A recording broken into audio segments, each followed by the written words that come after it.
हमारी पृथ्वी जीवन से भरपूर है। सूक्ष्म बैक्टीरिया से लेकर विशाल भेल तक जीवन विविध और अद्भुत रूपों में मौजूद है। लेकिन क्या आपने कभी सोचा है कि यह सब कैसे शुरू हुआ? जीवन की उत्पत्ति विज्ञान के सबसे बड़े और सबसे सम्मोहक प्रश्नों में से एक है। हम निश्चित रूप से नहीं जानते कि अरबों साल पहले हमारी पृथ्वी पर जीवन कैसे शुरू हुआ था। हालांकि वैज्ञानिकों ने कई आकर्षक सिद्धांत विकसित किए हैं जो प्रारंभिक पृथ्वी पर जीवन की उत्पत्ति पर प्रकाश डालते हैं। इन सिद्धांतों का परीक्षण करने और जीवन के इस गहन रहस्य को उजागर करने के लिए वैज्ञानिक भूविज्ञान, रसायन विज्ञान और जीव विज्ञान के साधनों का उपयोग करते हैं।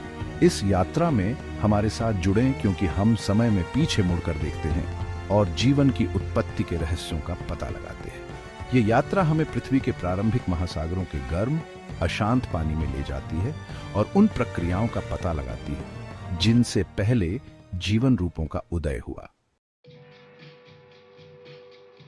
एक प्रमुख सिद्धांत बताता है कि जीवन की उत्पत्ति पृथ्वी पर नहीं बल्कि विशाल ब्रह्मांड में कहीं और हुई थी। इसे पैंसपर्मिया परिकल्पना के रूप में जाना जाता है। इस विचार के अनुसार जीवन के बीज, जैसे कि सूक्ष्म जीव या अमीनो एसिड, धूमकेतुओं, क्षुद्र ग्रहों या ब्रह्मांडीय धूल के कणों पर सवार होकर अंतरिक्ष से पृथ्वी पर आए। एक बार अनुकूल परिस्थितियों वाली हमारी युवा पृथ्वी पर पहुंचने के बाद ये बीज पनपे और विकसित हुए, जिससे अंततः जीवन का विकास हुआ, जैसा कि हम आज जानते हैं। हालांकि यह एक पेचीदा अवधारणा है। पैंसपर्मिया केवल यह बताता है कि जीवन पृथ्वी पर कैसे पहुंचा, न कि यह वास्तव में कैसे उत्पन्न हुआ। यह समझने के लिए हमें अपनी खोज जारी रखनी होगी।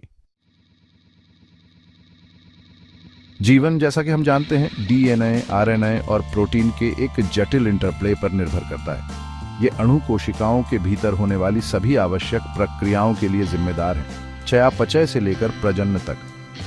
तो जीवन के इस आणविक सूप में उनकी भूमिकाएं क्या हैं?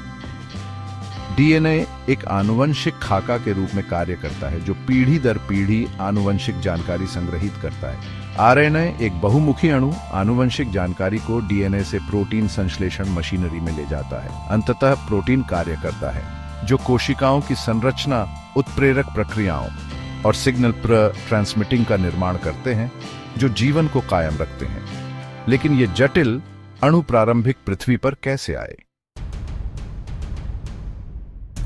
अरबों साल पहले हमारी पृथ्वी आज की दुनिया से बहुत अलग जगह थी। प्रारंभिक पृथ्वी का वातावरण ऑक्सीजन में कम था और सतह पर ज्वालामुखी विस्फोट और उल्कापिंडों के प्रभाव हावी थे। हालांकि इस प्रतिकूल वातावरण में जीवन के निर्माण खंड बनने लगे। वैज्ञानिकों का अनुमान है कि अकार्बनिक पदार्थों से सरल कार्बनिक अणु जैसे अमीनो एसिड और न्यूक्लियोटाइड बन सकते हैं। ये अणु तब उथले पानी के कुंडों या पृथ्वी की पपड़ी के भीतर हाइड्रोथर्मल वेंट जैसे वातावरणों में जमा हो सकते हैं, जो जीवन के लिए आवश्यक अधिक केंद्रित सूप बनाते हैं। लेकिन सवाल बना हुआ है, इन बिल्डिंग ब्लॉक्स ने खुद को पहले स्वयं प्रतिकृति वाले अणुओं में कैसे व्यवस्थित किया और अंततः जीवन को जन्म दिया, जैसा कि हम जानते हैं।